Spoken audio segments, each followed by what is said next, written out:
So, hi everybody. I'm really sorry that we're late, and I'm glad that you're with us.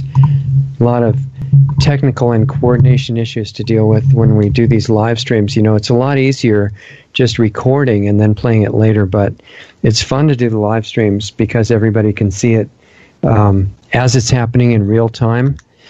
And it's kind of exciting to be able to do that, especially with all these exciting and inspirational people that we're finding to be on the show worldwide.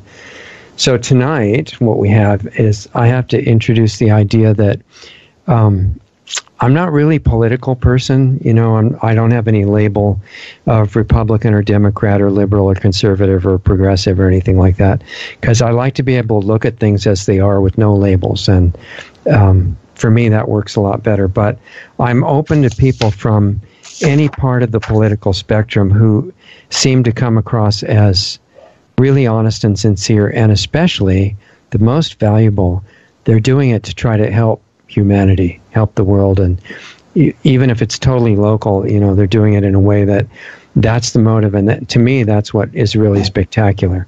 So once in a while, we get recommendations might fit that profile. And recently we got a request for me to try to contact a Senate candidate, U.S. Senate candidate in Washington State named James Deal. And I was able to do that. He's got a website that we'll talk about with all kinds of neat resources on it that I want you to be able to see in videos and explanations and his position on issues and all kinds of stuff. And that's another thing, is that most candidates who are not totally sincere, not doing it for the right reasons, they try to make all their positions so that they seem right to everybody and just don't offend any point of view, no matter what you say. And that's how they engineer what they come across with. And James doesn't do that. He actually says what he thinks.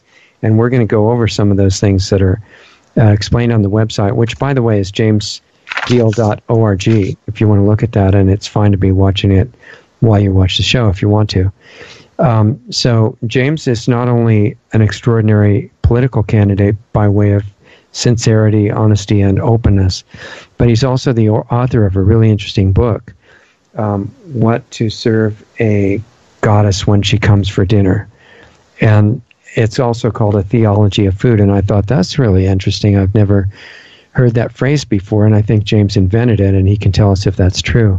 So we have a lot to talk about. The book is more than 400 pages long. I've read a lot of it, but not quite all of it.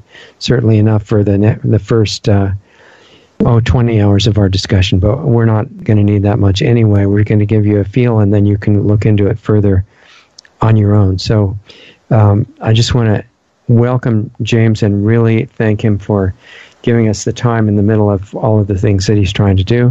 And we're going to have a fun discussion that hopefully all of you guys will enjoy. So welcome, James. Thank you. This is James Robert Deal in Linwood, Washington, and the website you should look at is jamesrobertdeal.org. Remember the middle name, jamesrobertdeal.org. And /platform gets you to my campaign platform, and /radio gets you to the Sunday night radio program at 8 p.m. every Sunday night. And I think I'll continue that after the campaign is over. And so Richard mentioned the book. It's about the history of food. This goes back as far as we can trace it, and goes back to Pythagoras, who was a very committed vegetarian. And the evidence is overwhelming that the first Christians came out of the Essene movement and were vegetarians. So I understand that I'm not going to convince the world to be vegetarian, but we could all eat more vegetables and raise animals in a more humane manner and make meat our dessert instead of the main dish. And the problem with eating fast food is that it's Roundup food. Your hamburger, your cow ate Roundup corn and Roundup soy, and so did your Kentucky Fried Chicken. So you're eating Roundup chicken and Roundup hamburgers. Now, if Monsanto had a code of ethics that was of any substance, Monsanto would voluntarily say, we're not going to sell that product anymore. But they're fixated on this cash flow. Once a cash flow gets going, it has a mind of its own, and it becomes a form of artificial intelligence. Now, Stephen Hawking, who just died a few months ago, warned us about artificial intelligence, and he spoke of it as something in the future. And it seems like he was presuming, I think most people presume that artificial intelligence will be something that's in a computer. But no, artificial intelligence can be a correlation of forces even before computers were developed. As soon as the modern corporation came into existence and acquired some legal rights through unfortunate Supreme Court decisions, then the container for the artificial intelligence was established, and corporations have limited liability so that the individual shareholders, the most they can lose is the amount they've invested. So, and then you hire people and you tell them that they'll lose their job if they don't increase profits every year, and you've got a setup for correlation of forces that becomes irrational and not focused on the needs of human beings or the animals or the environment. And that's what we have. And computers are just making it worse. And so we have a situation in this country where democracy is really threatened. And it's not just one party. It's both parties need big money to run their campaigns, and so they sell out to pretty much the same sources of money.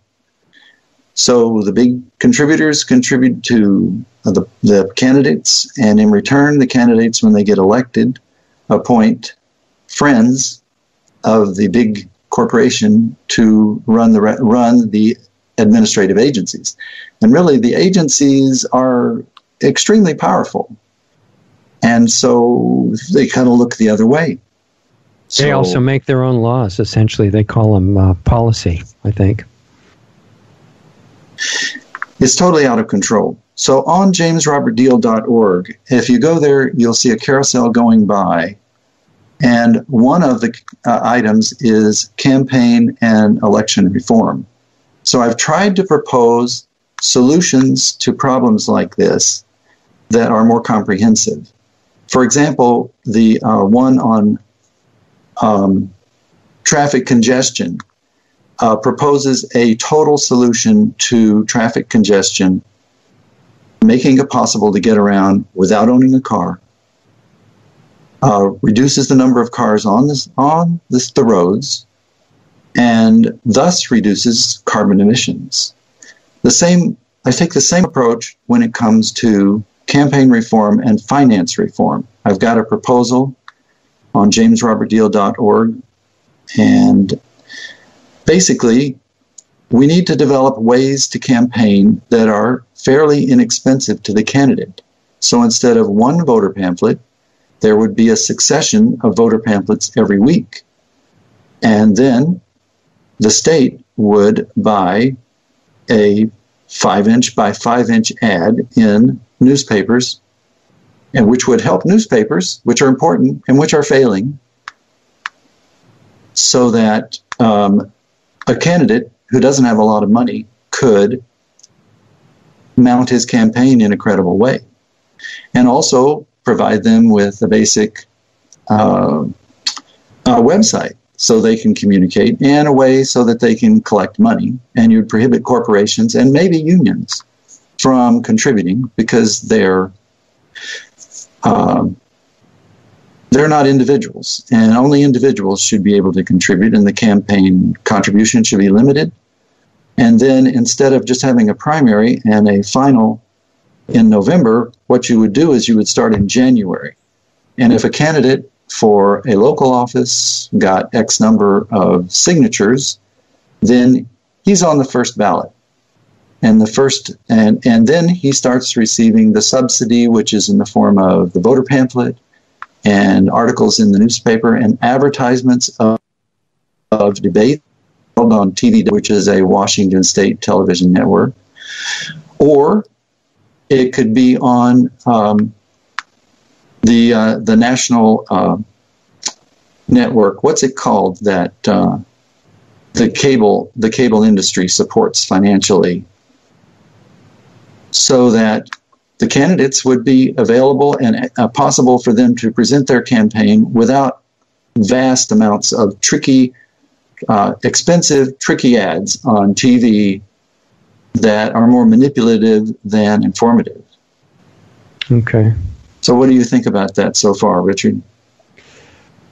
It sounds good. I think right now it's clear that if you're not really well off financially, you can't run for any national office, and you can't run for some of the state offices, and locally too. What I notice, in my own observation, is that it's not just the people with a lot of money and resources who can run locally. It's people who are connected to the powerful players in the local environment, and I'm not sure how to overcome that.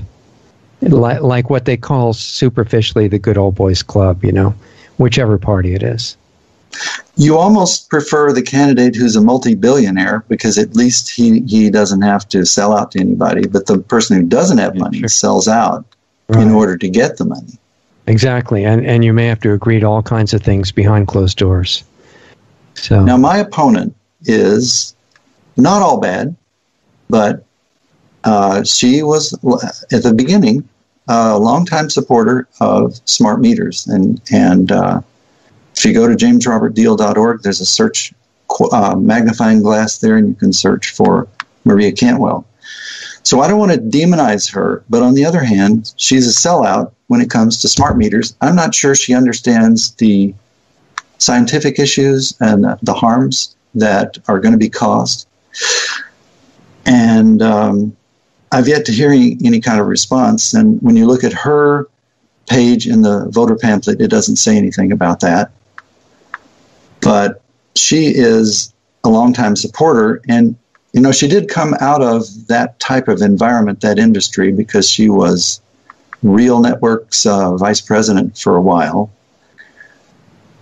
And the problem, of course, with if you go to jamesrobertdeal.org/smart meters, smart-meters. So it's cumulative. It's not just the cell phones up to your ear. It's not just the cell phone given to the baby to play with. For God's sake, put the cell phone on airplane mode.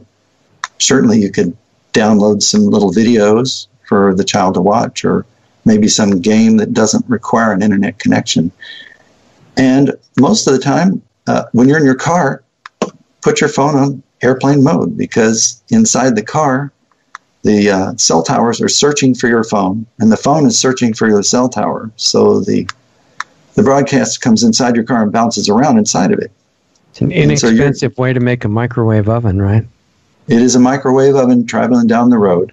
Now, in the future, we're going to have self-driving cars that use radar and LiDAR. Right. So thousands of cars, tens of thousands in a short trip, are going to be aiming their radar and their LiDAR at you. And you're going to be aiming your LiDAR and your radar at them. Yeah, why don't you tell people what LiDAR is, because most of them don't know. It's at a different frequency. It's a laser. It's a laser light, and some of the lasers are at frequencies that are outside the visible spectrum. So you don't know when there's LiDAR shining right in your eyes. Mm-hmm. Now, I don't know everything about all the different frequencies and which are the most dangerous. But again, back to the point that it's the total amount. So we started out with car phones, which were actually fairly safe because the antenna was on the outside of the car. And then cell phones came along, and they really never were tested for safety. So the only standard is, do they heat water? And if they don't heat water, then they're okay. And the studies haven't been done. And the reason why the studies haven't been done is because the big contributors don't want the studies to be done, because they might prove that the cumulative effect is bad. So then we've got cell towers. We know that some people are very sensitive, and we call them the electrosensitives, and they're mocked, and they're accused of being malingerers, and there are researchers who run these tests to prove that they're making it up. And what they do is they have a sealed room, and in one room there's a cell phone that's off, and in the other one there's a cell phone that's on, and the subject can't tell the difference, and so they say, that proves that they're malingerers. They're just making it up. But if you've been hypersensitized in some way, there are many ways to get hypersensitized. Maybe you took fluoride pills when you were a child. Maybe you were overexposed to some chemicals. This type of sensitivity could apply to hypersensitivity to microwave radiation. And so some people have obvious reactions, and these are the canaries in the coal mine. They're not malingerers, and we should pay attention to them instead of mocking them. We should be putting our research money into maybe finding frequencies and power levels that are not harmful, or at least more tolerable. And a lot of people talk about using earbuds and airbuds, tube buds, and keeping your cell phone as far away from your face as possible. But in starting my study of smart meters, I decided to make much less use of it and just keep it on airplane mode, and every 15 minutes or every half hour, turn it on, check your voice messages, make any necessary calls, check your email, and turn it back off, because we lived quite nicely for thousands of years without being totally in touch all the time with everybody and anybody. So schools should ban Wi-Fi's because everything is fixed in place. There's no point in having a Wi-Fi. If you can run cable, or you can have the computers lined up against the wall where it's easy to connect. At home, totally turn off your Wi-Fi.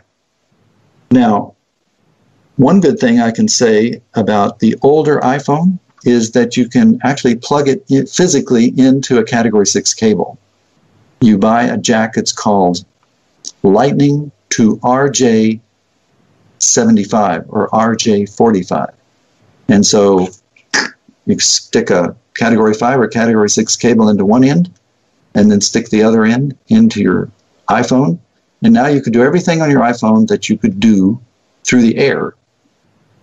You can upload your updates for your apps. You can upload your iOS. The only thing you can't do is dial a number, but you can use Skype, or you can have Facebook, and you can use the Facebook Messenger. Now, with Android, you can do the same thing, but you really have to research it because it's not worked out yet.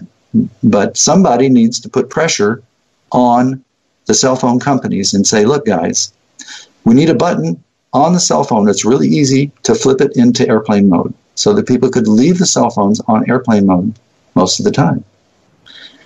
It's not really easy. You have to go into your cell phone and look for your setup and put it into airplane mode. So it's not easy, but probably better just to turn it off if you're driving, and it would eliminate the distraction. So give me some feedback, Richard. Should I say more about 5G? You want to hear about 5G? Yeah, I mean, before you do, I just want to say that one of the things I really liked about what was on your site is that you've taken the time to really understand not just one environmental issue, but quite a few of them. And those are really important to me because I'm not thinking of myself as the typical environmentalist, which has certain points of view which they're supposed to think and not others. I just feel like it's our life support system, and to not take care of it is not very intelligent. So you don't need a label, you just need to see. It's like, this is what we depend on to stay alive. So everything that relates to it and impacts it is really important. And it's amazing that almost no candidates take any time to understand it. So I appreciate that. The candidates are experts at getting 50.01% of the vote. By saying nothing significant, yeah. But making you really like what they say. Very, really positive and really cheerful, and say, Yeah, we're going to get lots of money for our district from the federal government or something like that. They figure everyone will like that. And we've got the right position on the issues. Just don't talk to us about what they are, but don't worry about that part. Well, Maria says that she's in favor of internet neutrality, which sounds pretty good. Sounds fantastic, yeah. Yeah, well, everybody should be in favor of that. But if we had fiber optic to every house, would really internet neutrality wouldn't be an issue because we don't have a super highway much faster to the house. One thing I want to interject before I forget is that I found out from some research and some guests we've had on that most of the country already has a fiber optic system installed. It does not have to be done from scratch. Yes, and let me tell you a surprising fact about the new 5G, which is going to be a so-called small tower on every block, or 2 or 3 of them on every block. Small sounds unoffensive, really. Yeah, sounds great. Well, it's smaller than the gigantic ones and not as high because it doesn't broadcast as far because you're at higher frequencies. Is that for the 5G towers to work, they've got to be interconnected with fiber optic. So there's going to be fiber optic to the 5G tower outside your window, but why not bring it a few more feet right into your house? I think they forgot to talk about that part. It must have been a time consideration. They just didn't get to it. Well, I think that what big wireless thinks just in its little wireless box. And so if they mentioned that the fiber optic was in, somebody might put the dots together and say, wait a minute, what was that middle part about the fiber optic system already being installed? What if you took it 20 more feet to the house?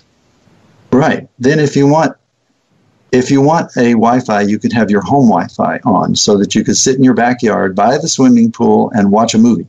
Yeah. And most of the use that's to be made of 5G is just watching video online.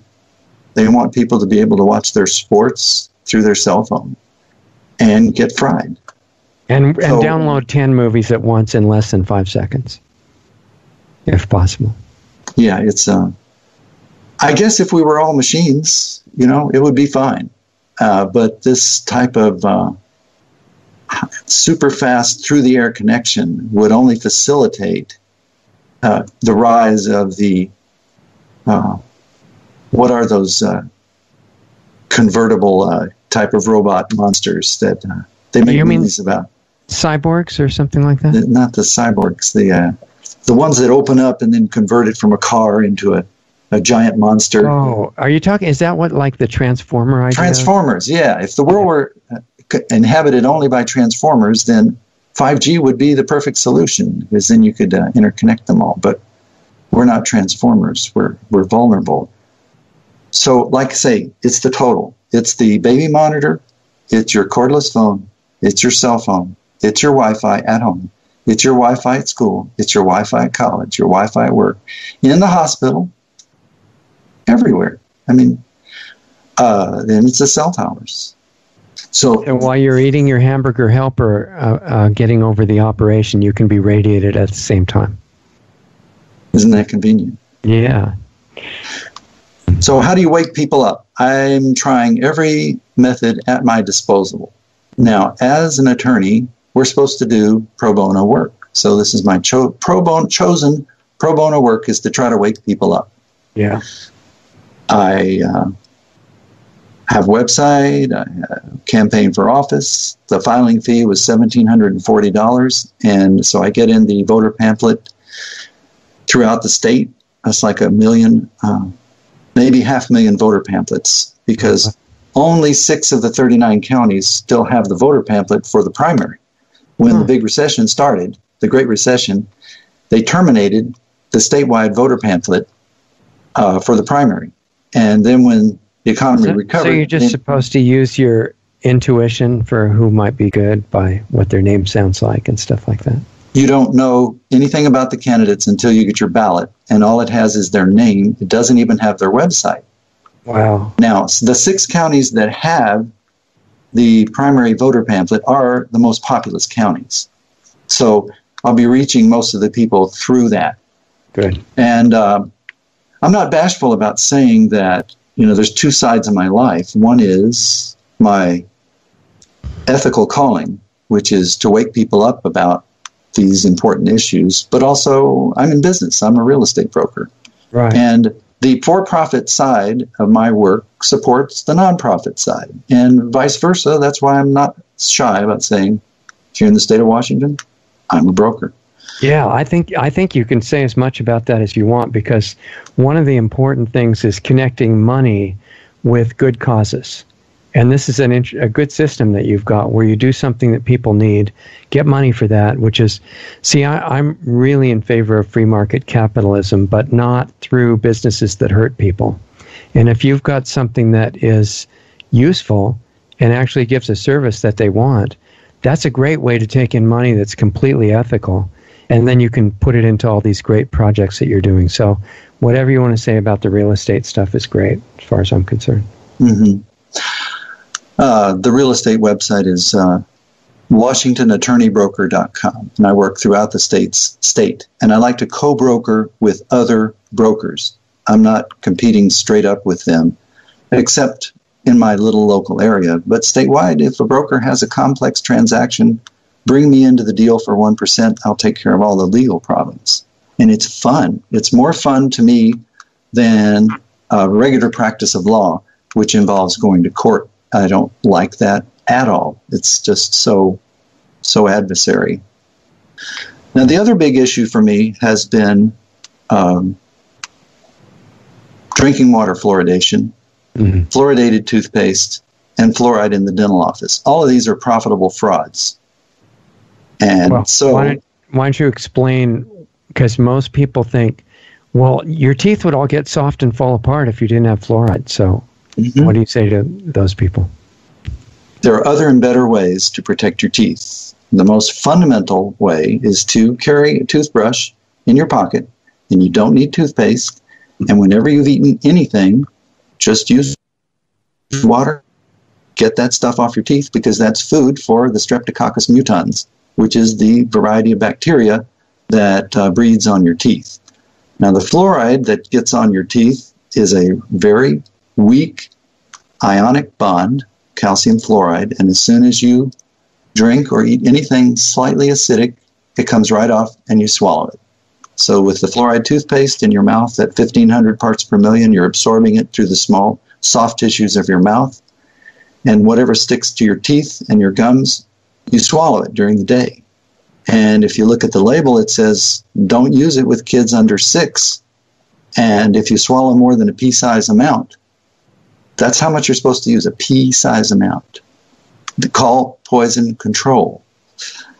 So it's the supporters of fluoridation say, they come out with studies that say it reduces tooth decay 25% or 18% or 15%. I've never seen a pro-fluoride study that said it reduced dental decay more than 25%.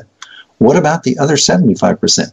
Right. Usually the supporters of fluoridation have a one-note song, and they don't say anything about the other 75%. But the sugar industry was really big in promoting fluoride in the drinking water. Then in 1950, Crest toothpaste came along. Well, first it was called Fluoristan, and they changed the name to Crest. And you're putting a dangerous, toxic substance in your mouth. There's a quota, just like with microwave radiation. There's a certain amount of radiation you can take spread over a certain amount of time. But sooner or later, you're going to get brain cancer like John McCain, and holding it up to your head just makes it happen sooner.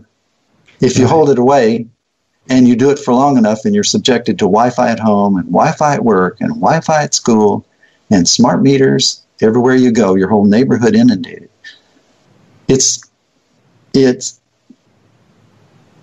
The word is, it adds up. Right. Cumulative. The effect is cumulative. Right. So with fluoride, the body can protect itself to a certain extent. A healthy adult can excrete 50% of the fluoride that you swallow. The other 50%, it deposits safely inside your bones, where it stays forever and can't do any harm because it can't come out.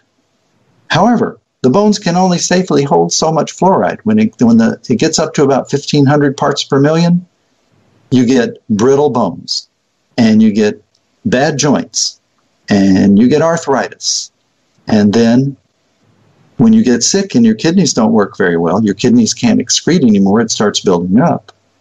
If you ever go for kidney dialysis, they do dialysis with non-fluoridated water. What does that tell you?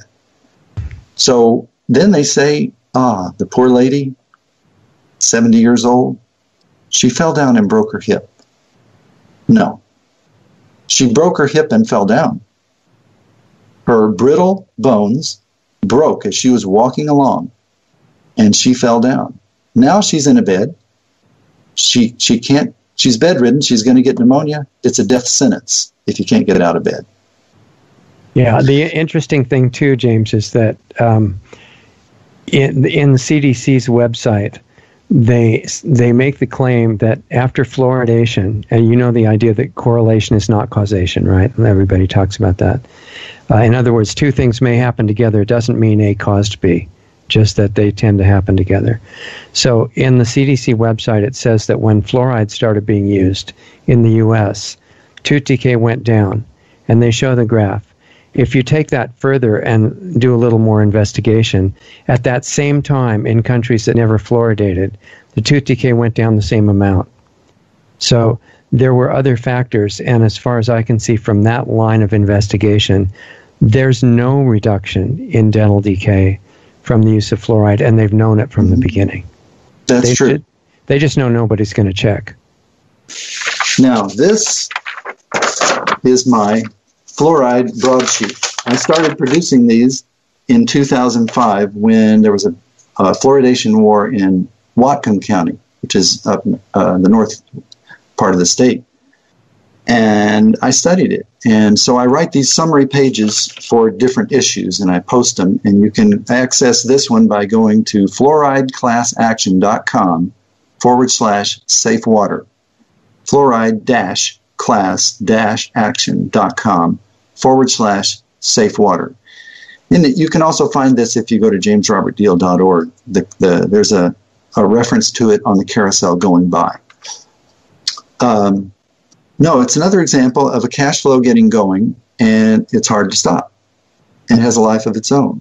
And there was actually a fluorine lawyers group, and when I go talk to a city attorney for the city of Everett, they were shocked when I told them the basics.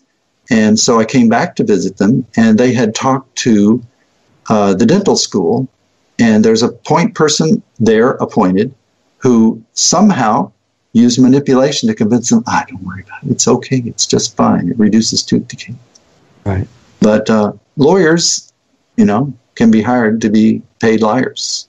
So I wouldn't put any stock on that. So fluoridation ranks up with tetraethyl lead. So look, some people don't believe that there are such things as profitable frauds, and they're so trusting. They believe that we're being protected. Cell phones are safe, and Wi-Fi is safe, and smart meters are safe, and fluoridation is safe, and all the vaccines are safe, because they wouldn't do that to us. Well, I got news for you. Yes, they would, because the mechanisms exist, the correlations of forces exist that to perpetuate the cash flow. The donations to the congressman, and the congressman appoints people in the agencies, and the same thing on the state level, and the same thing on the city level. Right. And then we've got Delta Dental. You pay Delta Dental, we pay Delta Dental, not Delta Dental, but an equivalent dental insurance program, $35 a month. And all we get is a deduction, reduced price. It's like a marketing scam. But with all this money Delta Dental collects, what it will do is it will pay for the initial fluoridation equipment to fluoridate a city. And so they signed a contract with Port Angeles that said, we'll put up the $2 million for your initial fluoridation facility, and you agree to maintain fluoridation for 10 years. And if you ever stop, you owe Delta Dental $2 million. So, well, that shouldn't affect them at all, right? So the 10 years, the 10 years expired. And the Safe Water people in Port Angeles persisted. And after the 10 years passed, the fluoridation was stopped. They realized that the fluoride had eaten up the equipment. I went into one of these fluoridation facilities, and I ran out. As I took one breath, and it stung, and it stank. And the windows are etched. This stuff, this fluorosilicic acid, is toxic waste from the production of superphosphate fertilizer, and it's a totally unnecessary product because you don't need superphosphate fertilizer. As organic farmers, go ahead. There's so much to say in this stuff. I was just going to mention that enormous. As a free market capitalist person that I am, I would say this is a business that should be illegal. Yeah. And I wouldn't just wait for city by city to try to figure it out.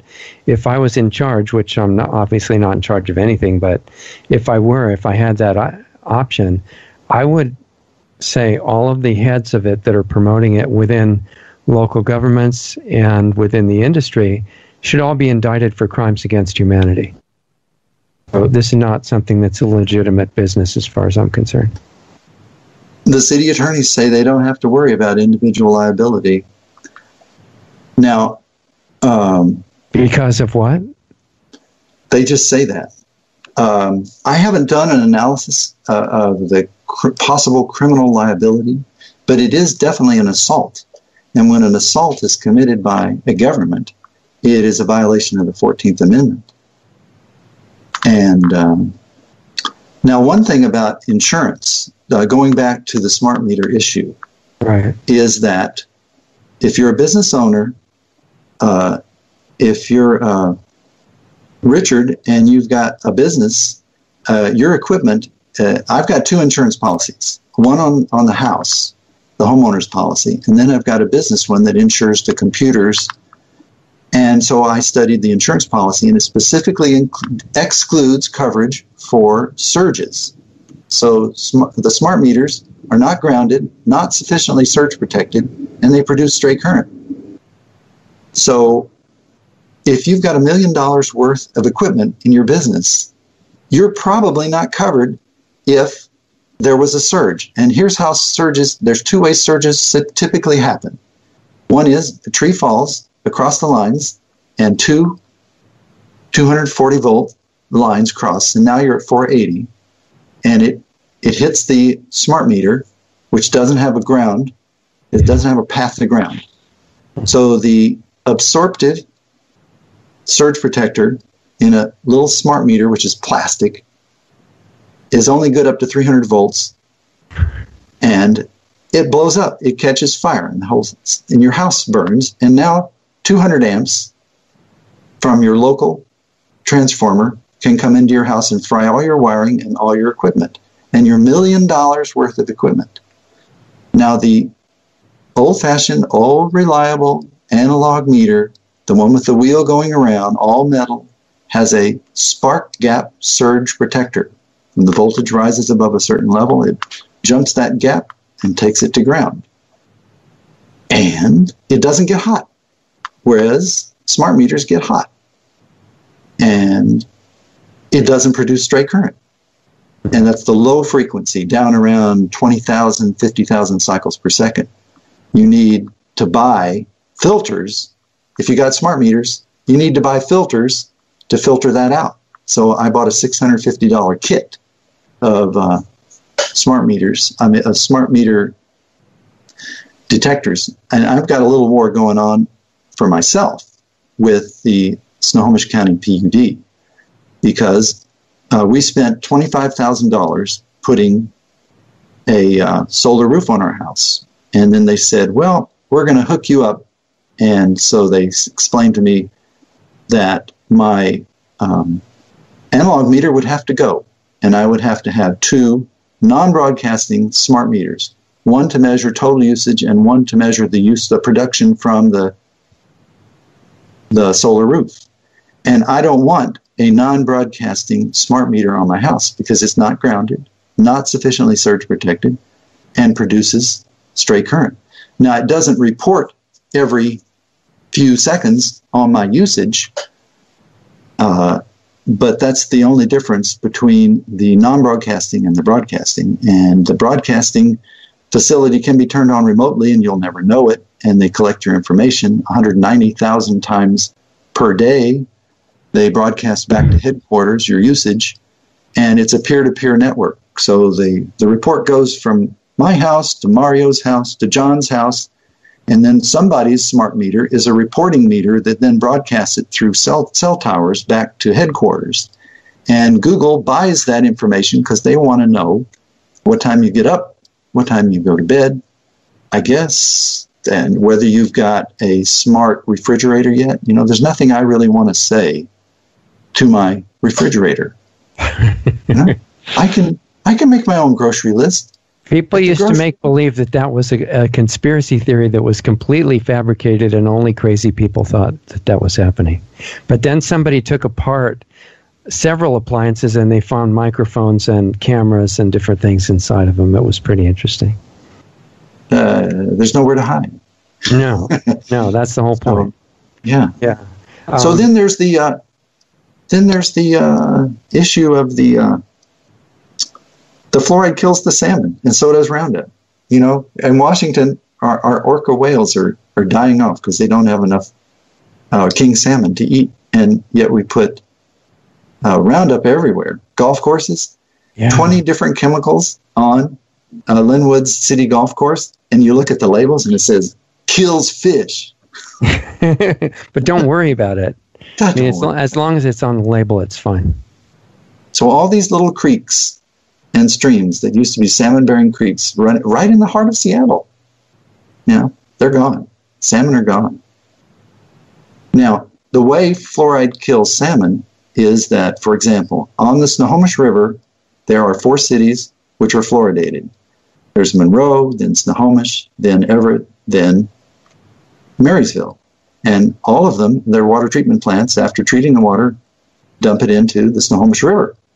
And when the river levels are modest, you know, after the spring runoff, there's enough water. It's all fluoridated. All the water, 99% of the water just goes right down the commode or the dishwasher, and it goes right into the river. And it turns the salmon back, and they just swim in circles, and they die because they're absorbing salts. They're anadromous. They come back from salt water where they excrete salt, and they are capable of switching to absorbing and retaining salts. And fluoride forms a salt in the river, and they absorb it, and they die. Wow. And there's scientific studies, fluorideclassaction.com/safe water. Can I ask a question about a subject you just left before I forget, about your solar roof? And you were saying that they said, well, it's great you have a solar roof, now you need 2 smart meters, and here are all your requirements. Did you not get enough solar capacity to just cut off the grid, or will they simply not let you anyway? I don't have enough capacity. Okay. Now, with us, in the wintertime here, there's not much sun, and I could go with wind, but I haven't studied that yet. I've been too involved in other things. It's just easier right now to keep it turned off until I finish my debate with them, because I'm going to sue them if I have to. Right. Because they're costing me money. And there's no logical reason for anything they're saying, right? There's no reason why I can't have 2 analog meters. Right. They're more accurate. They don't blow up. Big plus. Yeah. So we've got our Roundup, which so many people have sick stomach. And most of your food is Roundup food. The evil Russia has banned Roundup. Plot, right. So Roundup and Russia, they both start with R, you know. I mean, it's pretty much obvious where it comes from. Many countries are going organic.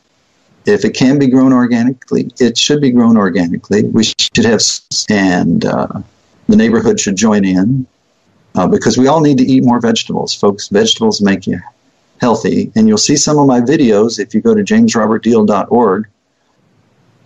So I always put in some gardening. I do a lot of my videos in the backyard, and I've crudely set up a camera and move it around, and I always introduce my videos by talking about gardening, because even if you live in an apartment, you can still go do gardening.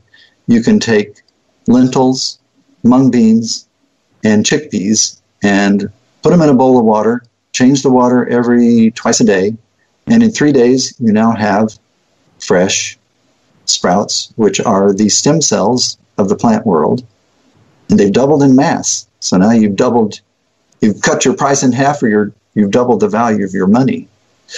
And they're organic. So you don't need to go to the store to buy your vegetables. You just buy sproutable items. All right, pretty neat. So what we've looked at is fluoride and microwave radiation, smart meters and Wi-Fi and stuff like that. And you've got at least probably 4 other major elements of that whole concern on your site, right? You're talking about environmental issues. I'm concerned about another scam is drilling. We now know in my song, I've got a campaign theme song. You'll see it on the carousel as you go by. And part of the words say, "Hey, Shell Oil, how much did you spend? $8 billion in the Chukchi Sea? You left. You said there was no oil. But really, there's a lot. It was Mother Nature's storms that drove you off. $8 billion would build enough solar power to permanently power 230,000 homes. So instead of drilling and exploring for more oil companies should be putting most of their new capital into solar, wind, wave, and tidal, because that's stable for the future. 1,000 years from now, they're going to ask, well, there's an oil shortage, and we need oil because they can make a lot of valuable products with oil, like the plastics. And what happened to all of it? Well, back in the 21st century, we burned it all. So doesn't sound incredibly intelligent, right? I mean, if you really thought about that. And the other thing is that there is technology now based on permanent magnets and things like that are even more productive than solar and wind. And those are being violently suppressed along with real health information. And I think that's kind of an interesting issue. The people that try to get into it, they all commit suicide by being shot by somebody else and being poisoned and stuff like that. Sad. So I think that's an issue. There's enough naturopathic doctors getting knocked off that you have to wonder who's doing this. The number is more than coincidence would allow for. Yeah, about 85 in the last 2 to 3 years in the U.S. And people ask me if I'm worried about getting knocked off, and I tell them that I had a dream or a vision, and in my dream I said, when I go down this path, the vegetarian path, the anti-fluoride path, is it going to cost me my life? And immediately I had this thought, and I didn't hear a voice or anything. I've never heard voices, all right? It's okay. We're not turning you in today. It's all right. Thank you. Or it's committing me. Don't commit me, please. Right, whatever they do with people. Immediately this voice came back to me in my mind saying, well, if it does cost you your life, would you then not do it? Right. So I thought about it for a while and said, I'm going to do it anyway. Yeah, I mean, since we're leaving at some point, I might as well be able to look back and feel good about what we did, right? Right. I mean, these interviews are going to be preserved and listened to 500 years from now. They're going to say, hey, Richard and James talked about this, about the correlation of forces and mindless, they're both James and Richard are supporters of private enterprise, if it's an ethically based private enterprise. Right. Why can't capitalism needs to figure out how to balance itself and use itself wisely. Another issue that I'm not afraid to bring up, even though my liberal friends say, ooh, conspiracy theory, is the white skies. Right. If you think that chemtrails, that's just a conspiracy theory. It just means that you spend too much time looking at the bumper in front of you. You need to look up. And these planes fly over, and it looks like an old 1960s car with a blown head gasket. Regular contrails dissipate immediately. They don't form at low altitudes. At high altitudes, they're gone in a minute or so. These things persist, which is proof that they are something different, because there's some days, like today, sky totally blue, but there's regular air traffic from SeaTac and from Payne Field, but no trails in the sky. But on some days, they come by, and you can go to my website and you'll see white skies, jamesrobertdeal.org/white skies, white-skies. And a professor down in San Diego says they've caught the rain on Mount Shasta, and that what it contains is lots of aluminum and barium and strontium. And these are metals that are more alkaline and are changing the pH and threatening forests. And there are allegedly HARP microwave heaters that belt these, they shoot all these minerals up into the sky, and then the microwave heaters warm them up so they can do things with them and manipulate the weather. And it's a huge fraud, and there's no discussion of it. NASA admits they've been doing it for years. They have used lithium in the past. Right. I don't know if it's dangerous to inhale lithium, but this stuff falls down on you and you inhale it. It does make it much easier, though. It has the advantage that it's really much more efficient to start fires after that, whether you want to do it in forests or individual houses. Once you metallize the atmosphere, they've been experimenting with that a lot. But yeah, why do you think, you said nobody talks about it. Why do you think almost nobody in office, no representatives in the government, no officials, did none of them notice anything in the sky, or what do you think's going on with that? My wife and I went on a East Coast trip. We saw Philadelphia and where the Constitution was signed, and went to New York City, and then we went to Washington, and it was a white sky day. You could see the planes flying across like a car with a blown head gasket. Yeah, it starts out as a line, and then it spreads to the sky. Why isn't Obama looking out his window to see this and asking, what's going on? Well, here's what happened with coal. Coal fly ash used to go up the smokestack, and then the EPA said, oh, you got to capture it in the wet scrubbers. So they captured it, but then they put it in lagoons, and it just piles up. And there was one in Tennessee where the dam broke and flooded a valley. So then the EPA has declared that coal fly ash can be used for pretty much anything. So it's used in making roads. It's used in making wallboard, drywall. So it might be in this house right here, because this house was built in 2007. But another profitable fraud, cash flow that has a life of its own, run amok. EPA has been watered down. So we still on the EPA has managed to catch people who were surreptitiously trying to collect rainwater on their property, though. Some of those people have been apprehended now. And to be fair, even if fly ash is the body of a lot of the chemtrail residue, which it could be, we've had researchers on the show that have captured the residue and done a lot of analyzing it. Carnicom is the main one. And they found biological weapons in there as well that don't come from fly ash. So there are dry blood cell components and things like that. Yeah, and where is it manufactured? That is not a for-profit business. Just in the obvious way, just to put dried blood cell components in chemtrail residue. There's something else going on there. I wonder if that's just another way to sell unmarketable, rejected blood cell components. That I don't know. They've also got cross-domain bacteria, which are not biological entities and they're not chemical entities. And they had to be manufacturing these things, and they weren't a normal waste product even.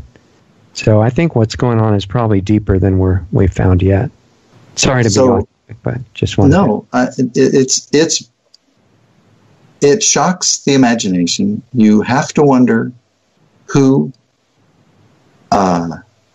dreams these things up. It's horrific. And which brings me to another topic, which I'm not afraid to speak out about. Now, I definitely know of safe and effective vaccines.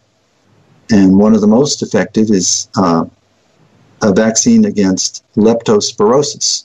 And there are many others that have been developed in the tropics. They're double-blind tested.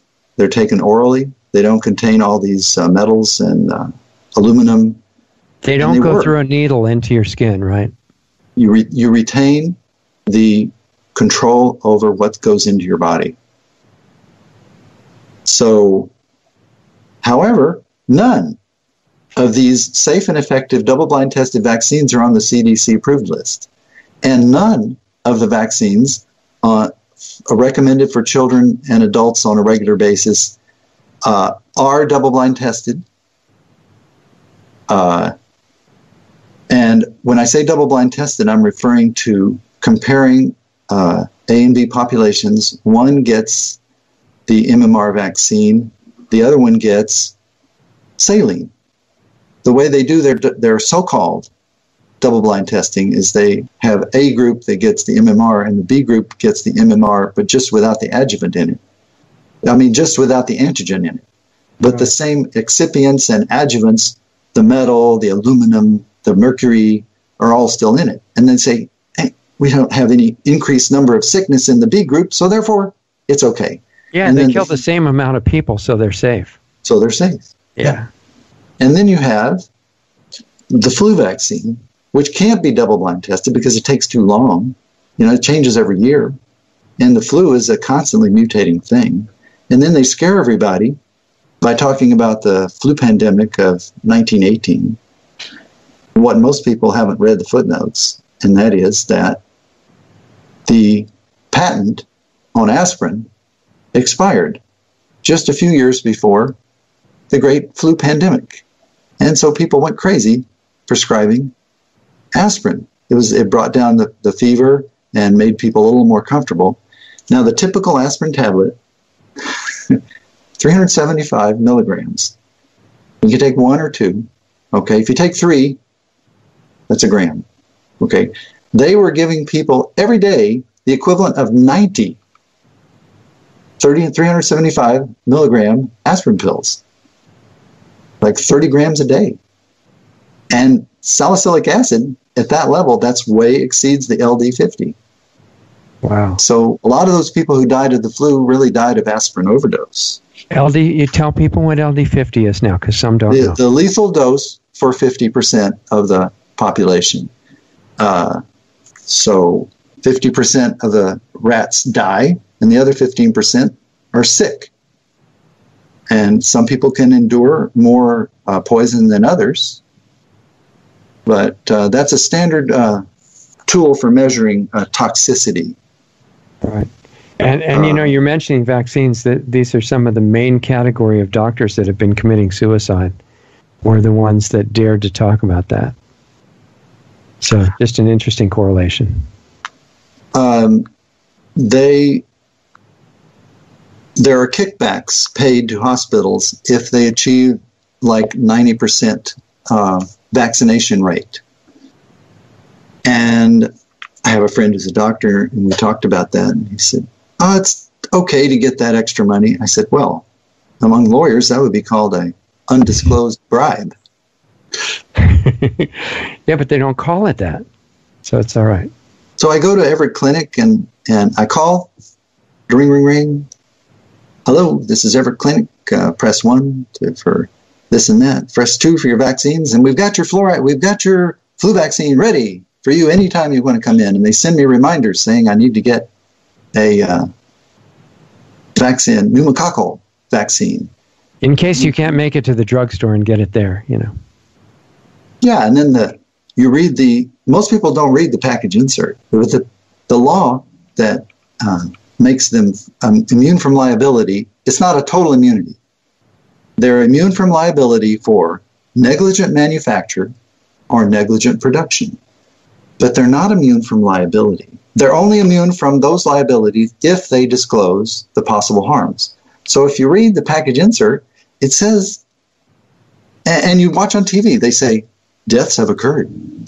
You're right. It's So only they're like doing 1 out of 1 trillion people, though, so it should be fine. Well, I want to control what goes into my body. I got a cut, and so I went in and I had it looked at, this was before I really became aware. I let them give me the TDP, the diphtheria, tetanus, pertussis. Right. Now, pertussis mutates so fast. A lot of kids are already exposed to pertussis and they never had any symptoms. Very few people really get a bad case of it. And if they do, you can take them to the hospital and put them on a respirator. And then they have the wolf. You know, grandma comes to visit the baby and grandma looks like a wolf because she hasn't received the pertussis vaccination. She could infect that poor child. Right. Well, the vaccine does more damage than the disease. And in outbreaks of pertussis, virtually all of the people are already inoculated. So it doesn't work. And it's continuing to evolve. And then tetanus.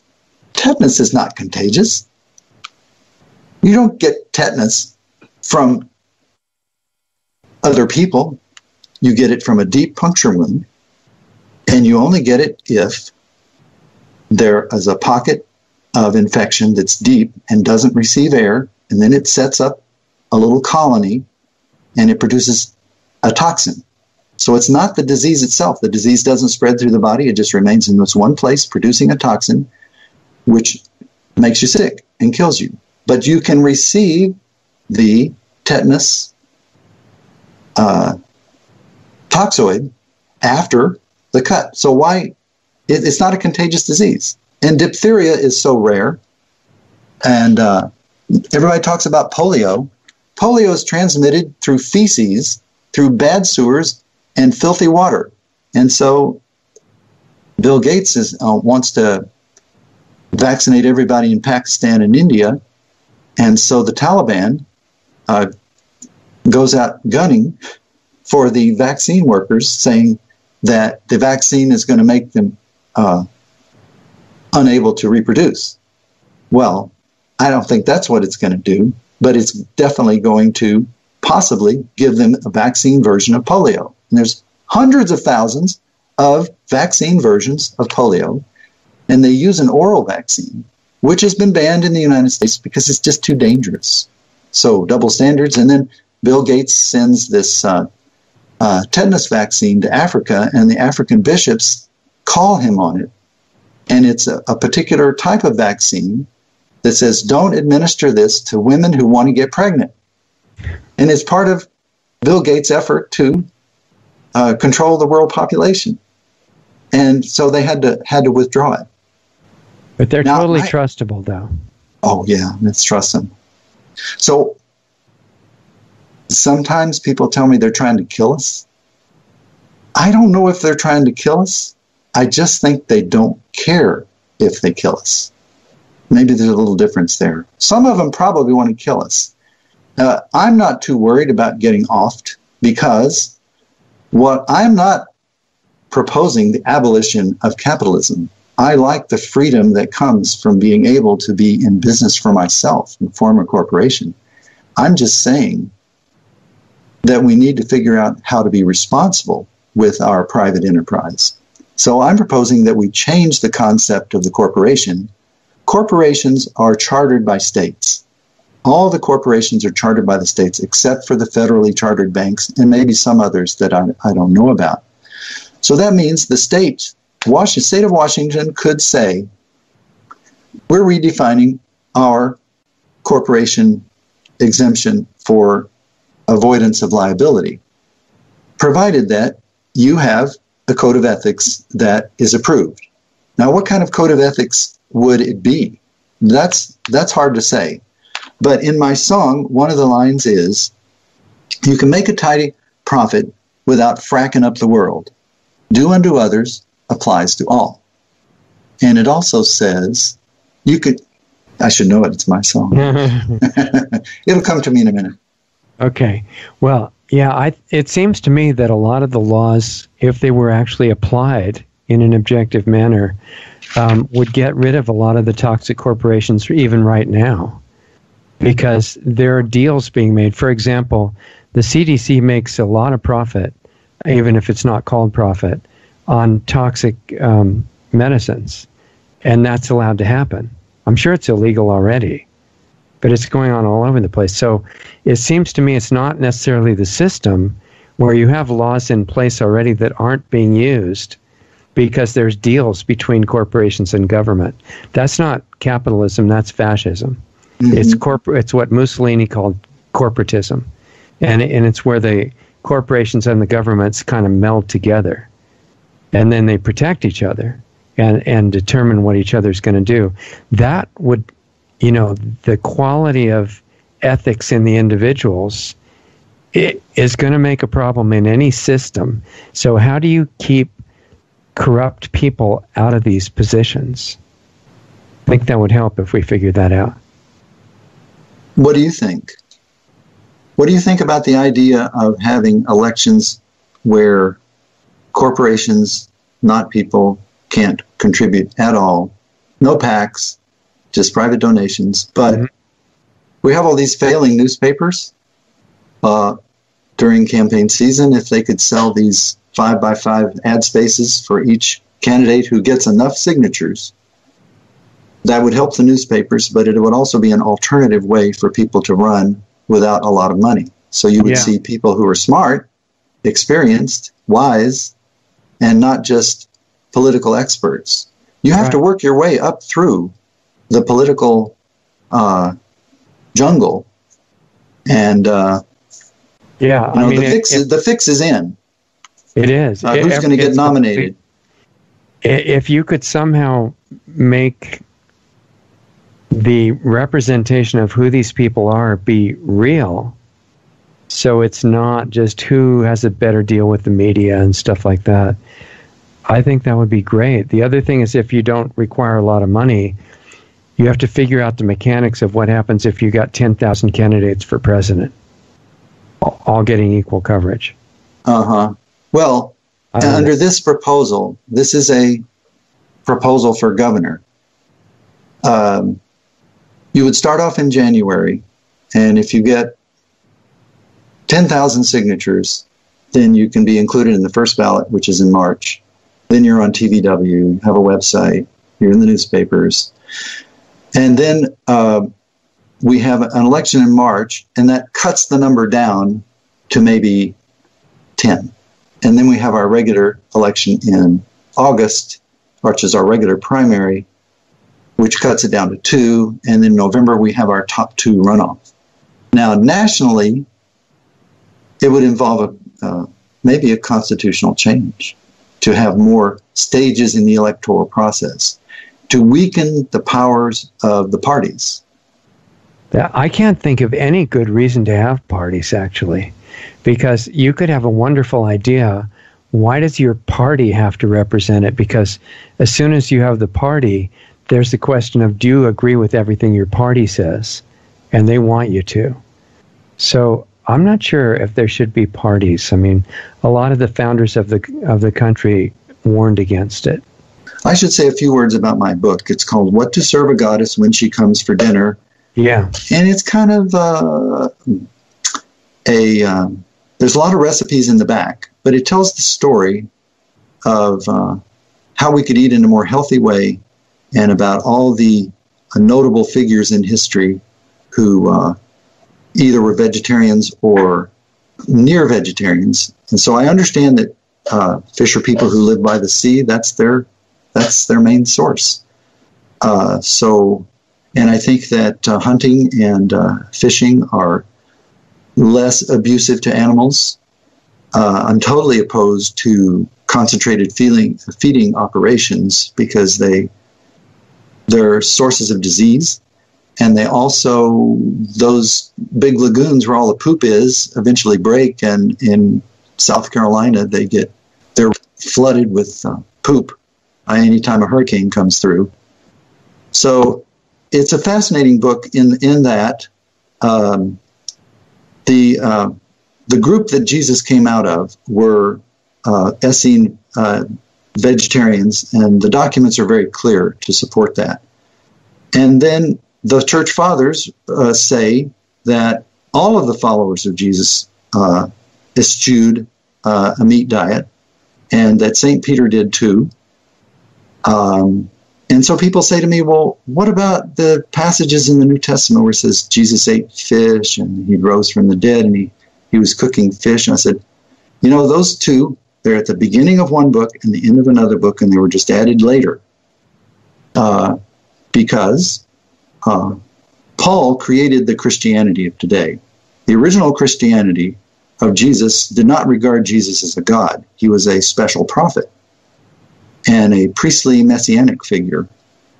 But he kept getting ratcheted up. They kept giving him promotions, and he became Son of God. And they say, well, if you're Son of God, gee, that's like your God. So around the year 150, I tell the story of how the church in Rome basically assembled our New Testament. And by the 300s, Jesus was fully co-equal with God. Now, I'm still a follower of Jesus, but I don't think I don't think Jesus is interested in being worshipped. I think he's interested in being followed ethically. And if he's looking over the banister rail up in heaven, he's certainly more interested in your ethical standards and your following high standards of law than what procedures you follow in church and what doctrines about unknowable things that you claim that you know for certain. All this is speculation. We'll find out when we die, if there is a life after death. I certainly hope there is. There seems to be something to reincarnation. There seem to be many people who remember past lives accurately. So maybe that's a little bit of evidence in favor of an afterlife, and I hope that happens. But I know you would enjoy my book. You can go to whattoserveagoddess.com, and it's on Amazon for $22.95, and you can buy the Kindle version for even less. I didn't say anything about abolishing bail.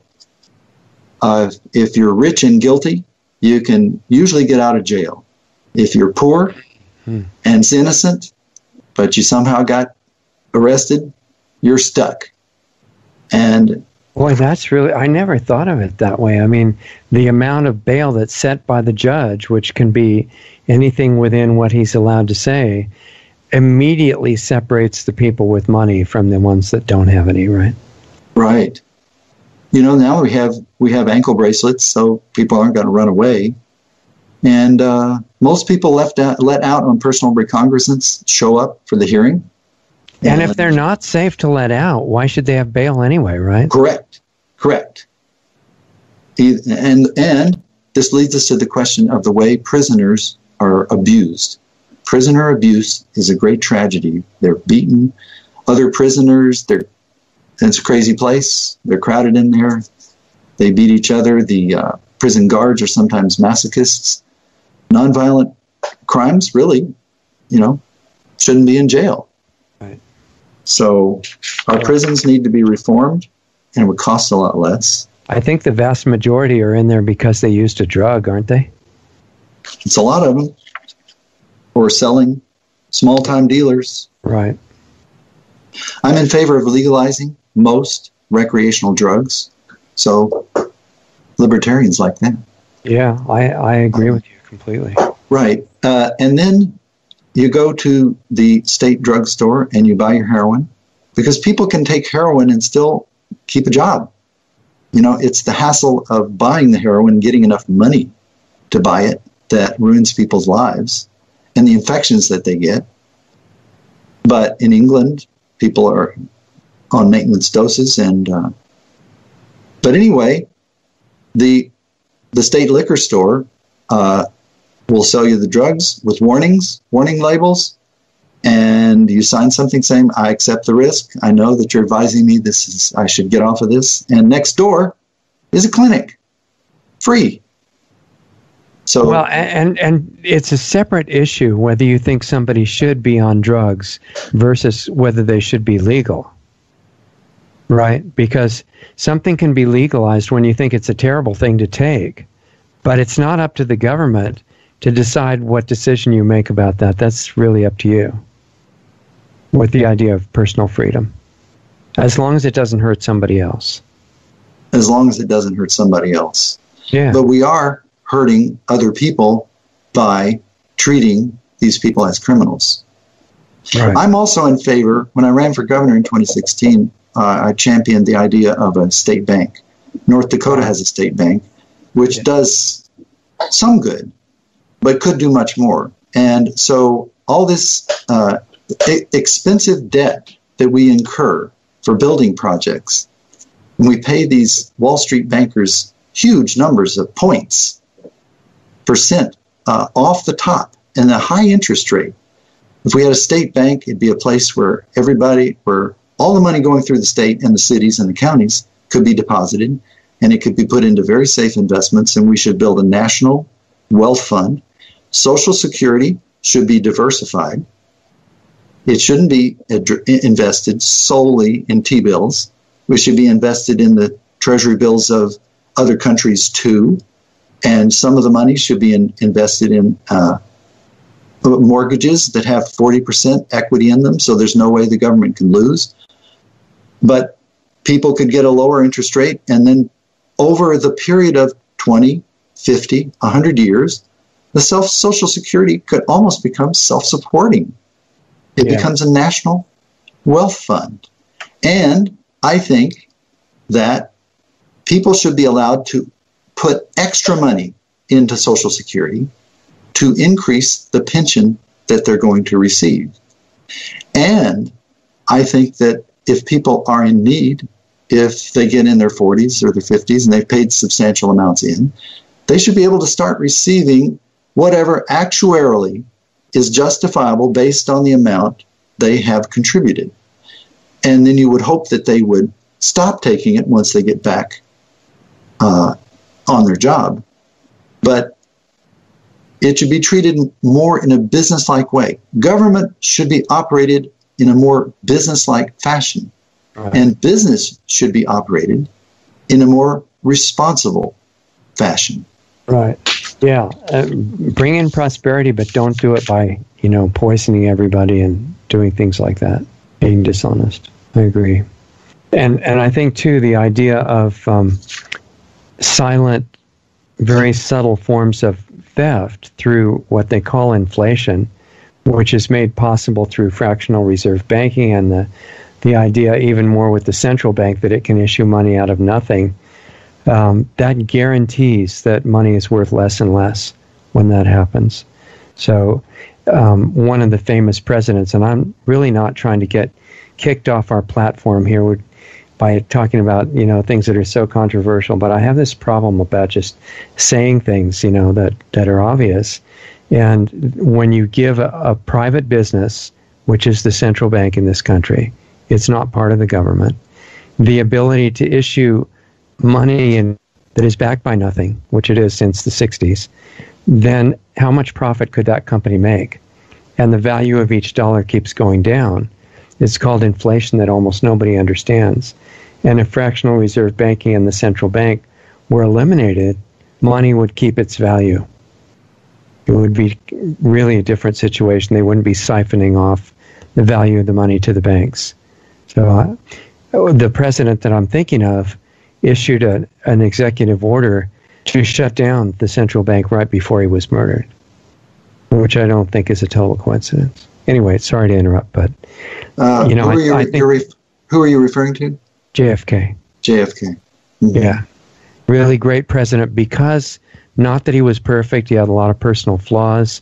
He made a lot of mistakes. He had socialist leanings that I think weren't good, but he recognized the central bank as the main thief of everybody's wealth. And he actually issued an order to shut it down. And then he disappeared shortly after that. Mm-hmm. So I think that needs to be revisited. I'm also in favor of lowering the voting age to 17. Oh, that's interesting. And that would be a national effort, because states could have a lower voting age. In fact, there are some cities. There's a city in Maryland called Tahoma that has a 16-year-old voting age for municipal elections. Oh. And kids know more at 17, far more than I did at 17. And certainly they knew more about computers than most adults. Right. They're technologically sophisticated. Most of them work, have driver's licenses. Yeah. A lot of them have children. If they can survive the brainwashing they're getting in the public indoctrination centers, I think they do a really good job. But adults have the same issue. Yes. Now, one person said to me, my 17-year-old son, he's not very responsible. I said, yeah, there's a lot of 40-year-olds who aren't very responsible. Right. And, but I know that we need the input from the students because they're still in school. And we know what we need for them to have some authority or power to influence decisions made about schools and education. That would be great. I would love to see real education started in this country. It would be great. And I also speak up for the queers of the world, the LGBTQ community, because twice in junior high there were football thugs who accused me of being queer and abused me physically. So I empathize with them. You know, when I was young, I was pretty cute. I was short, slim, kind of looked like a gay boy. And so I was harassed. So we need to take special precautions to educate people and say, look, sexuality is individual. Everybody's different. We're all kind of queer. The rabbis even wrote about it. They referred to it as the strange thought. What is the strange thought, and why does that strange thought excite you? That's the term they use for it. So we're all oriented in different ways. And I think they need special protection because they have been systematically abused, and in some states they still can be discriminated against in some states. So I would be on if lightning struck and I got elected, I would not be silent about such issues as people who are being abused. And I'm also in favor of teaching nonviolence to students, because students do to each other, children do to each other things that adults would be prosecuted for. And we seem to regard it as okay that they're beating each other up and we just stop them from doing it. But they need to be prosecuted or kicked out of school or put in a different track or something, because personal safety, not having your personal safety violated is a very important issue. So what's your reaction, Richard? Well, I really believe in teaching not only nonviolence but also self-defense, and that very important thing to preserve. The founders of the country believed that these rights, including self-defense, did not come from the government. They were born with them. And I think that would make a vast difference if that were supported all over the world. And it's being taken away systematically right now as people are having to defend or depend more and more on the government to protect them. And I'd rather see more self-sufficiency. And I think the best way to teach nonviolence is for the teachers and the parents to demonstrate it, because the kids watch them all the time. And they also watch the media.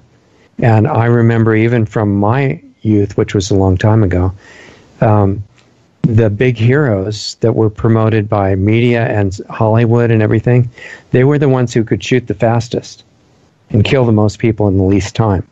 And they were the best. I watched Bonanza every week, and Matt Dillon was real philosophical as he shot all the bad guys, and he was still alive because he was good. And I think the archetypes that are being sold to the kids, they try to live them.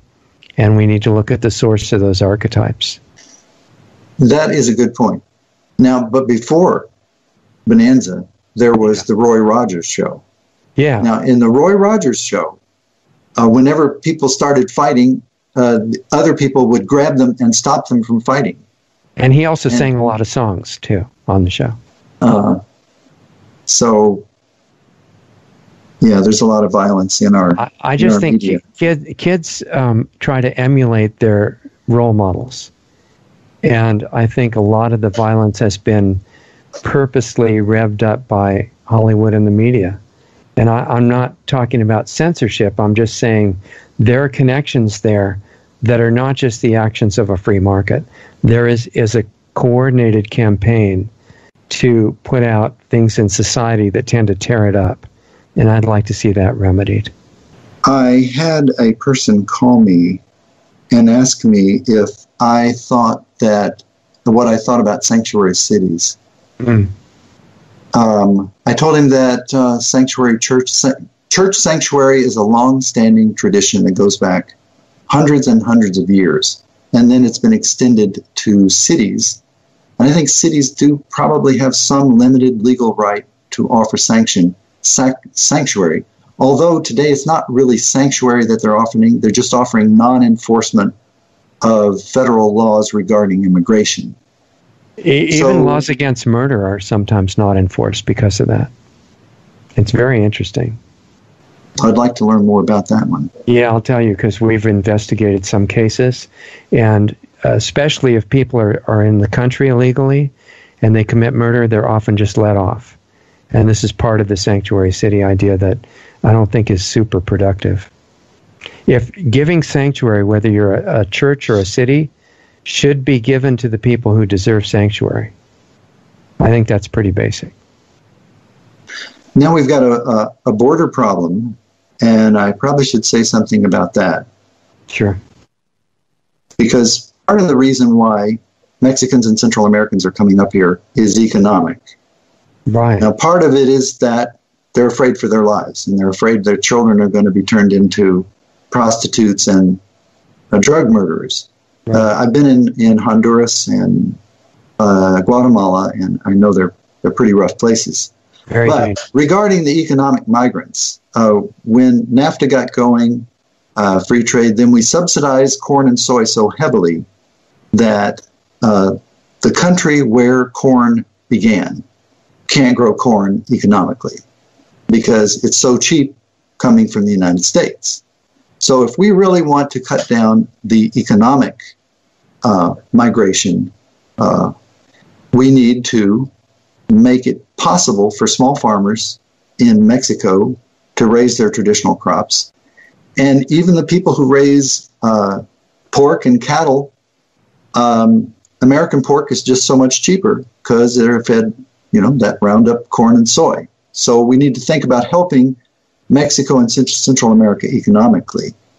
And then regarding the crime in Central America, the United States has contributed to that partially, because when we catch a drug mafioso who's from Guatemala, instead of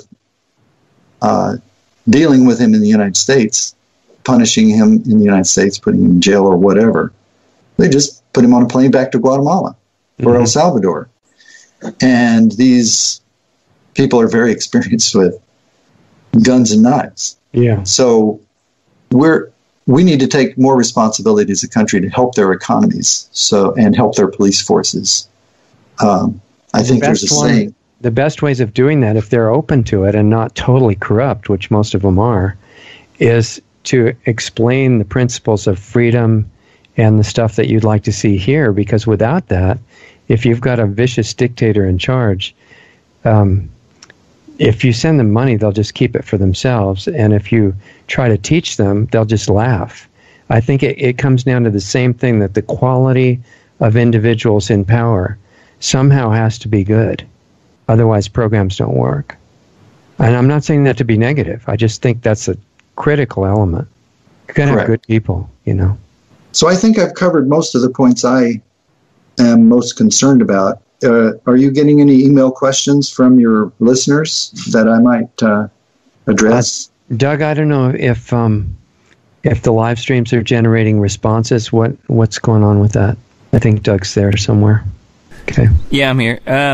There was a question, James, about your website. Someone tried to pull it up on a mobile device, and it looked all jumbled. So I don't know if that's something you can address or not. I told him to use a desktop instead because it wasn't for me when I looked at that.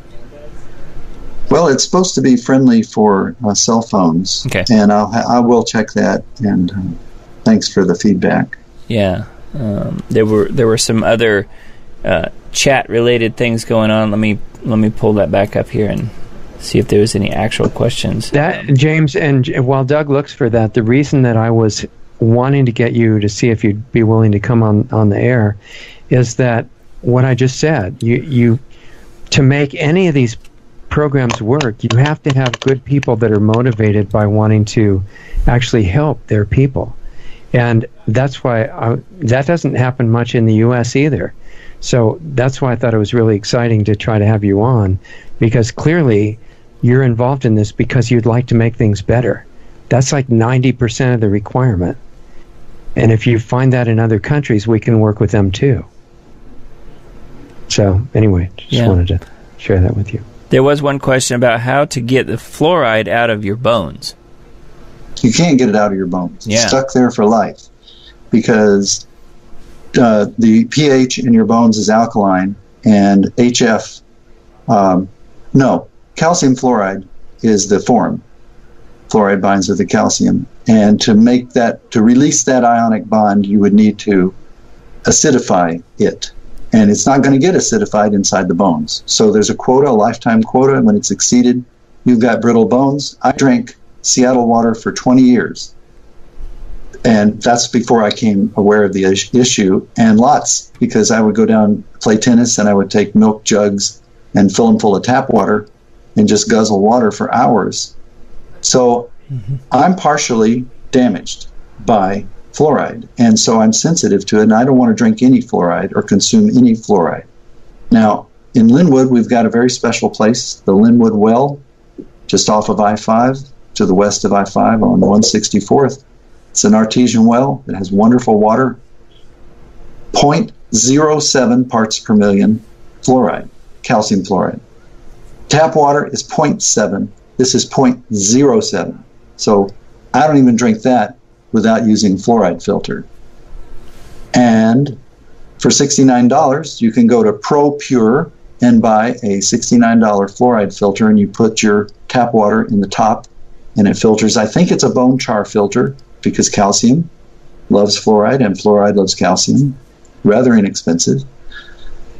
And you should get a fluoride. They also sell fluoride filters to screw onto your shower head. So now you can take a shower without taking a bath in fluoride. Now, to get the fluoride out of your clothes, you're going to need a whole house filter. So you're going to need to spend maybe $3,000 and have it checked every year. So wouldn't it be simpler just not to put it in the water in the first place? Lies can just have so much power and last for so long. Why did it take 50 years to get rid of tetraethyl lead in the gasoline when adding 10% ethanol to the gasoline stops the pinging just as well? Now, we still allow tetraethyl lead in piston-driven airplanes. There was an exception carved out for them because they figured that it would take them a while to develop engines that didn't need the lead for lubrication. And that exception has lasted. And I think it's time to totally abolish that. And then tetraethyl lead gasoline is still sold in many countries, including Afghanistan. Interesting. Okay. And Richard, there was a comment here from Richard White. We know him. He says, they told me when I was a kid 75 plus years ago that you would get polio because of exhaustion. So we would have to come in and take naps in the mid-afternoon so we wouldn't get polio. Oh. Wow. Sounds pretty scientific to me. Yeah. It's amazing. Yeah, polio is a big scare, and polio is spread through bad water and bad sewers. So polio vaccine is not necessary in the United States, and FDR didn't have polio. Back then, anything that caused your legs to stiffen up, your muscles to stiffen up, they categorized as polio. He had a specific disease. I don't remember the name of it, but polio is still common in countries where there are bad sewers and dirty water. So, Gates, clean up the water, clean up the sewers, solve the problem. Right. We also need to protect children. There's so much child slavery, prostitution going on. It's horrible. And we need to protect single mothers. They have an instinct to love and raise their children. People ask me about choice versus life, and I tell them I'm pro-choice and I'm pro-life. I want to make abortion very, very rare, and the ways to do that are to educate children at that stage where sex is instinctual and it's a very extremely powerful instinct, and to use the James Robert Deal triple backup method, rubber, foam, at the same time, and don't have sex when she's ovulating. Take great responsibility. And boys, men, it's your responsibility, because a woman in love is pretty defenseless. And so if you're going to be a lover, be a responsible lover.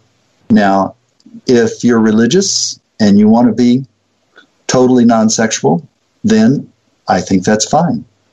I didn't have sex at all till I got married. I grew up in a very conservative Southern denomination, and we sure did a lot of necking, though. But we didn't go all the way. And but anyway, I think that adultery is sometimes unethical, tawdry, insensitive, a violation of your oath to the other party, but we don't prosecute those cases. Even though there's 21 states in the United States where it's still illegal, there are no prosecutions. And it's analogous. I think that abortion is a more serious moral issue, because sometimes there are justifications for adultery. Like in the Philippines, you can't get a divorce, and unless you got lots and lots of money.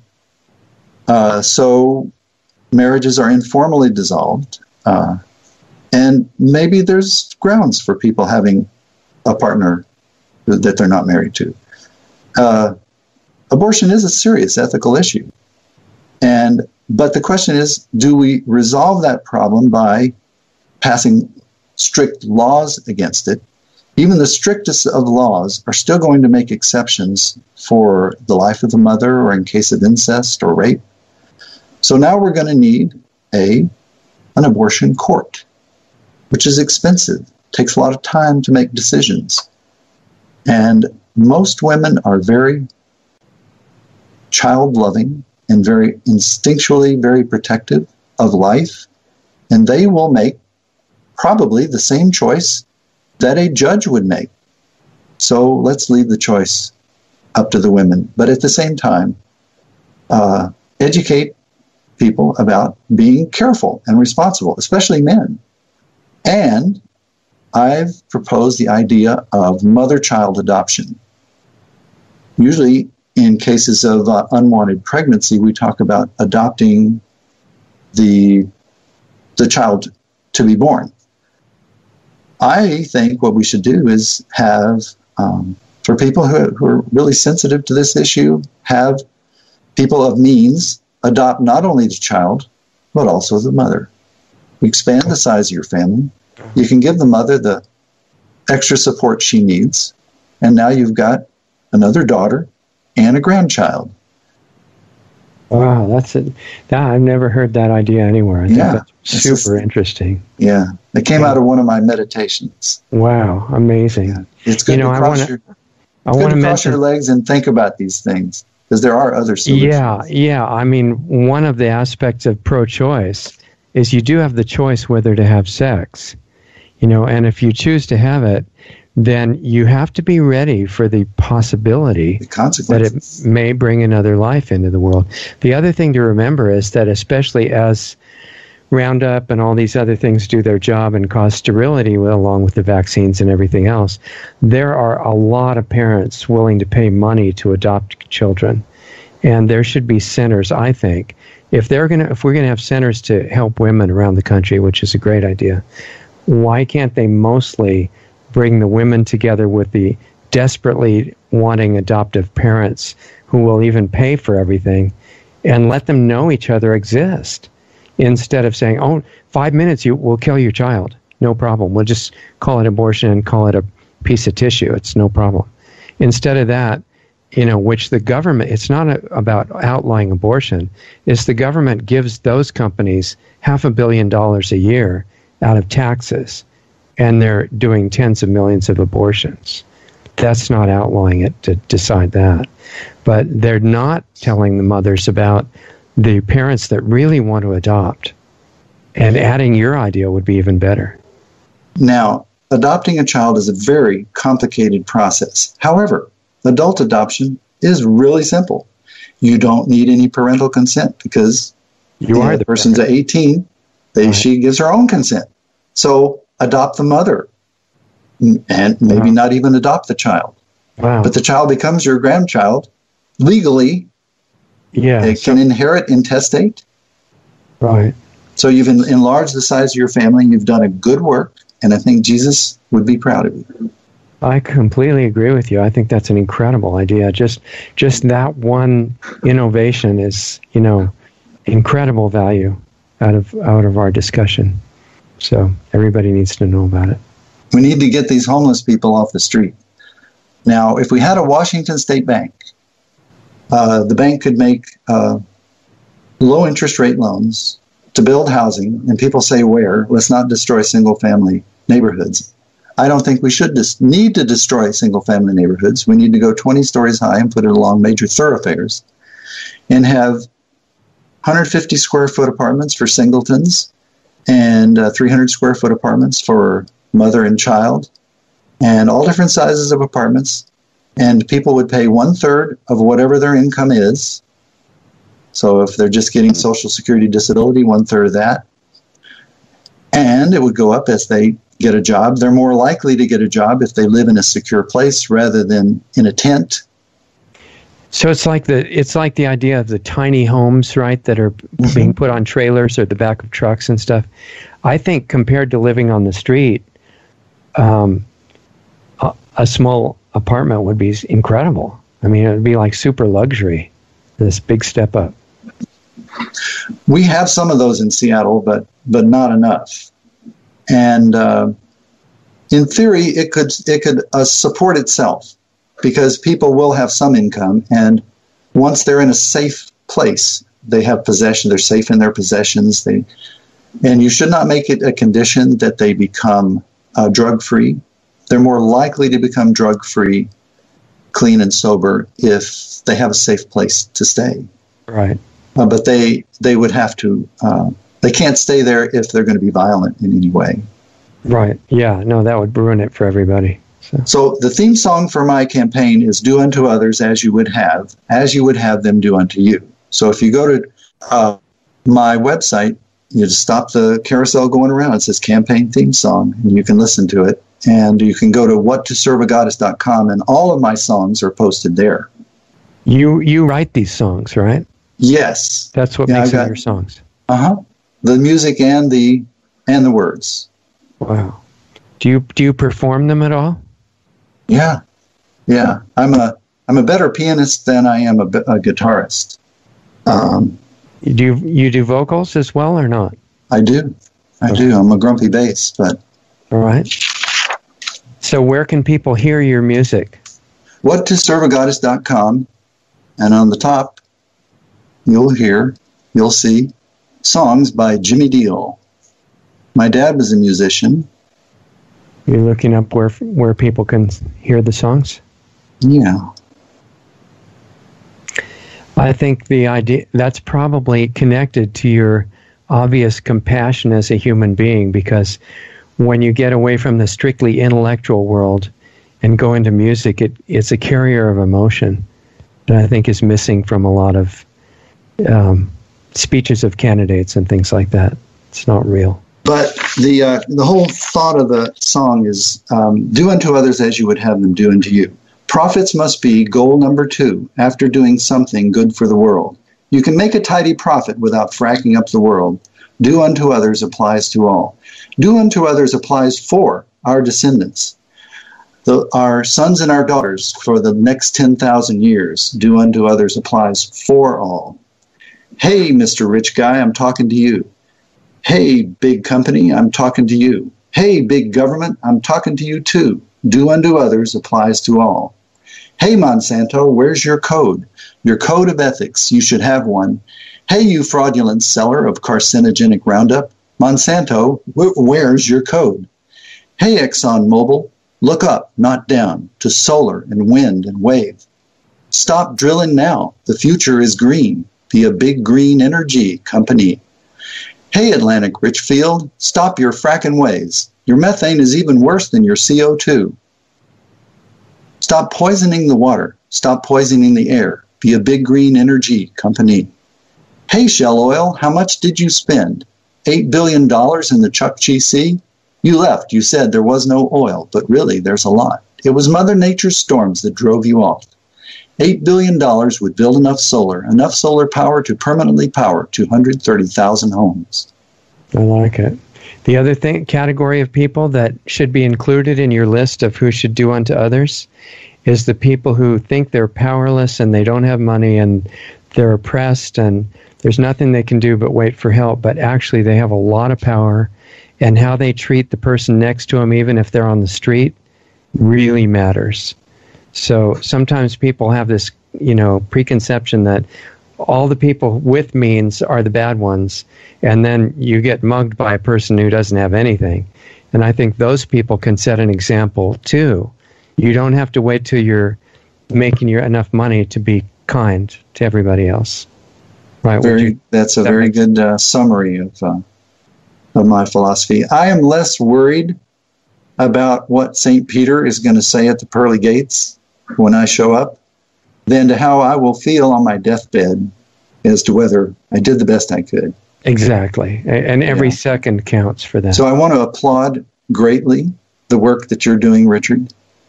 This is very important, and keep it up. And don't give up. And let's hope that an awakening comes in our lifetimes. Yeah, like soon in our lifetimes. And if we disappear from certain platforms because they don't want to hear this stuff, go to real.video and we're going to find other ones too. Don't lose us. LostArtsRadio.com. You'll see where we went. And we'll keep the message out there. Okay. Thanks so much, Richard. That was great, James. And hold on. After we're going to wrap it up now, and you can hang up, but we're going to get back to you in about 15 minutes and ask you to say a few words to the Planetary Healing Club that is waiting for a message from you. But we'll call you back for that. Okay.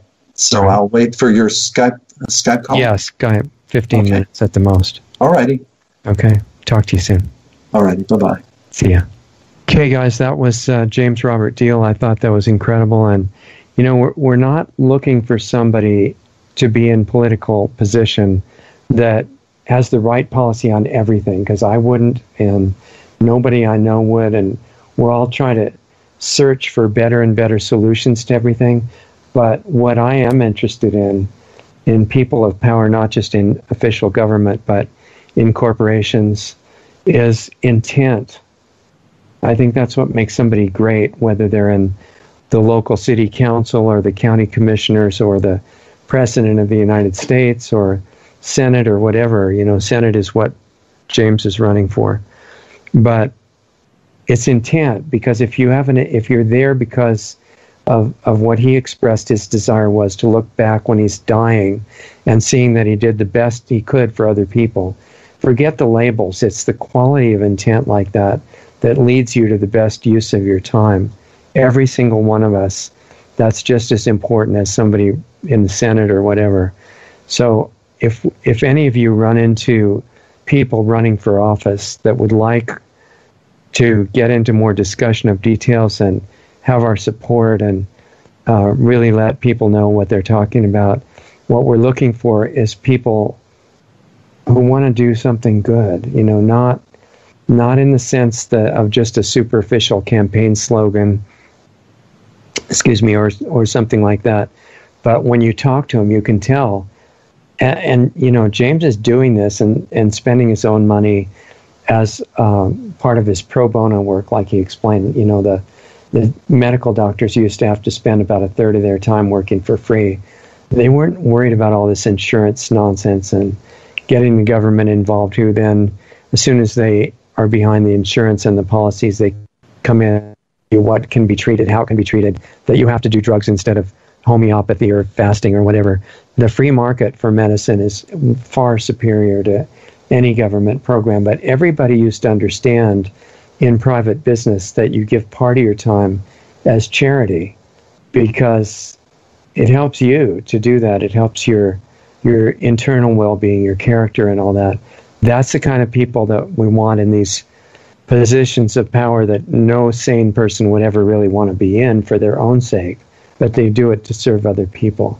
So we're going to keep looking for candidates like that. We've got some, and they can be in office already too. We'll support them just as much. There are some in Idaho, for example, that have been on the show before and will be again. So stay in touch. If you think anybody's great that you know of, send me their name, a description of what they're doing, why you think they're great. Richard@lostartsradio.com.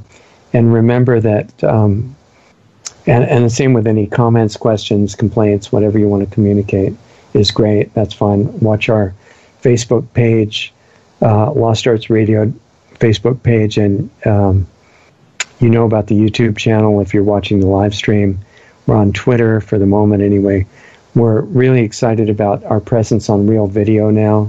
Open source truth, yeah, but Real Video is specifically to combat censorship, so they need your support. Our friend Mike Adams is behind that one. And anyway, just stay in touch. And then if you want to learn about the club, I think you'll see something posted under the recording of this live stream. It's at lostartsradio.com/club if you want to get deeper into all this stuff personally. And I just really appreciate you letting us spend time with you and share these things that we're discovering. So we help each other. That's the whole idea. Thanks for being with us. Have a good night, and we'll talk to you soon. Introducing Lost Arts Radio Live, our new Saturday late afternoon, early evening 1-hour live stream show. This new show precedes our Planetary Healing Club, which starts at 9 p.m. Eastern and 6 p.m. Pacific. The Planetary Healing Club, which is not free and open to the public, but you can join for a minimum donation of just $10 a month. Our new live stream show, which is free, starts Saturdays at 7:30 p.m. Eastern and 4:30 Pacific. It can be accessed by going to lostartsradio.com/live. You can tune into our live stream from our Facebook page at facebook.com/lostartsradio, from our YouTube channel at youtube.com/lostartsradio, as well as both Periscope and Twitter at Lost Arts Radio. You can ask questions during the show by using the chat function on YouTube or make a comment on Facebook during the live stream. Once again, that's Lost Arts Radio Live, Saturdays at 7:30 Eastern, 4:30 Pacific. As of January 2018, the Saturday live call-in show is now an interactive video platform called the Planetary Healing Club. The cost is just a $10 minimum monthly donation, automatically billed through your PayPal account. Sign up at lostartsradio.com/club. The Planetary Healing Club is every Saturday night at 9 p.m. Eastern, 6 p.m. Pacific. You get your link to participate in the show upon signing up as a member. Those shows are also archived as well for club members. Listen to our new shows with guests every Sunday night at 9 p.m. Eastern, 6 p.m. Pacific. All Sunday shows with guests have archives freely available on our website at lostartsradio.com. You can also find them at blogtalkradio.com/lostartsradio, as well as our YouTube channel, youtube.com/C/lostartsradio. Mixcloud at mixcloud.com/lostartsradio. And finally, look us up under the podcast directory on iTunes. Find us on Facebook at facebook.com/lostartsradio or on Twitter at Lost Arts Radio. Be sure to join the free Lost Arts Radio Facebook group as well. Just search for Lost Arts Radio Group within Facebook. You can also join our forum on our website if you want to interact with other listeners. We also have links to all of the great independent musicians whose music we feature each week on Lost Arts Radio. When you do your Amazon shopping, please use Amazon's Smile program at smile.amazon.com. And when you choose Lost Arts Research Institute in Sedona, Arizona as your charity, Amazon will donate 0.5% of whatever your order total is to Lost Arts Research Institute to help fund the building of the school and keep our radio show on the air. Please visit lostartsresearchinstitute.org for more information on the school we want to build. Be sure to sign up for our free weekly newsletter on our site under the Radio Show tab or right from the button on our Facebook page. Contact Richard at richard@lostartsradio.com or myself, Doug Diamond, at doug@lostartsradio.com. Thanks again for listening to Lost Arts Radio, and we'll see you again next week.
After doing something good for the world.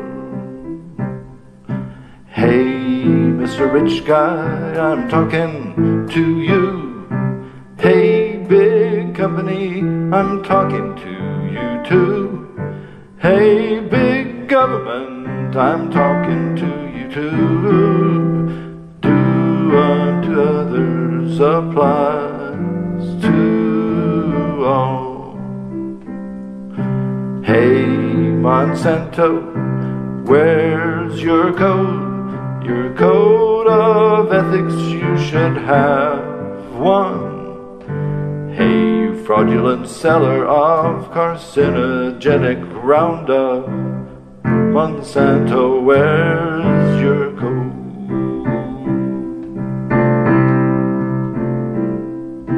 Profits must be goal number 2 after doing something good for the world. Hey, ExxonMobil, look up, not down to solar and wind and wave. Stop drilling now, the future is green. Be a big green energy company. Hey, ExxonMobil, stop your fracking ways. Your methane is even worse than your CO2. Quit poisoning the waters, quit poisoning the air. Be a big green energy company. Profits must must be goal number 2 after doing something good for the world.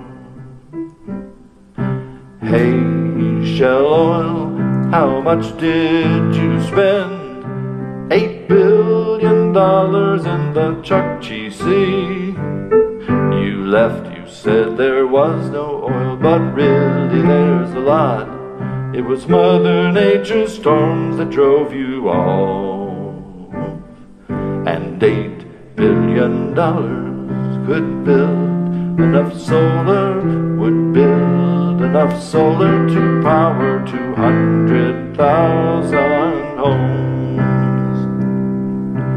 Profits must be goal number 2 after doing something good for the world.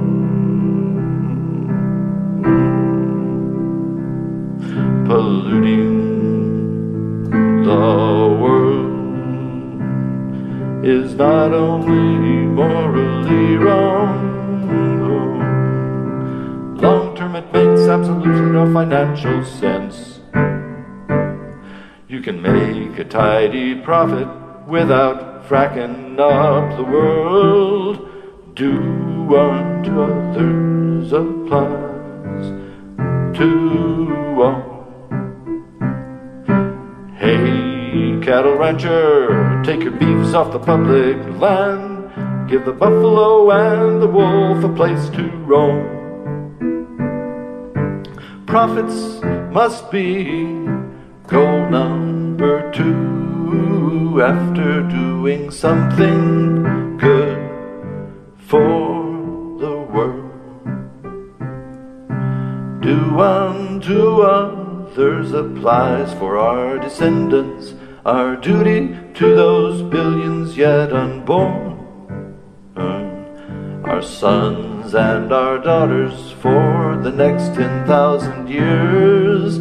Do unto others applies for all. So do unto our Mother Earth as you would have her do for your grandchildren.